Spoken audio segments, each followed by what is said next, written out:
nolabaiteko konfiantza eremu bat sortzea, nun elkarlanen erabakitzeko eskubideen alde laningo daun, ez? Urte askotan eman dien ezin ikusik eta bildurrek mantendu egiten dela, ez da hori da garbitu behar den zerbait. Esklusiboki erabakitzeko eskubidea da gure aldarri eta guk bilatzen dauna, ez? Eta askotan nahastu daike independentziarekin edo beste hainbat aldarrekin, eta ez deuna bilatzen. Gure eskuk eskaintzen duena da hiru ideia. Hiru ideietan ados jartzea. Bat da, Euskal Herria herri bat da, Euskal Herriak erabakitzeko eskubidea du eta herritarrok dugu hitza. Hiru puntu horien inguruan gure asmoa da elkartzea eta elkarrekin ibilbide bat egitea, elkarrengandik ikastea.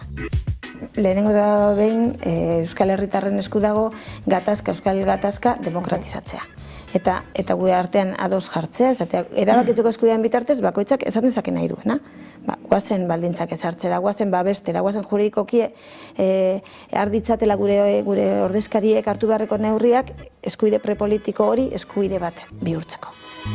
Eta nahi duena da dinamika hau beti gora jutea, ez? Herritarretatik eta herritarrek gora doazen eragitea politikaritan eta administrazioan, ez?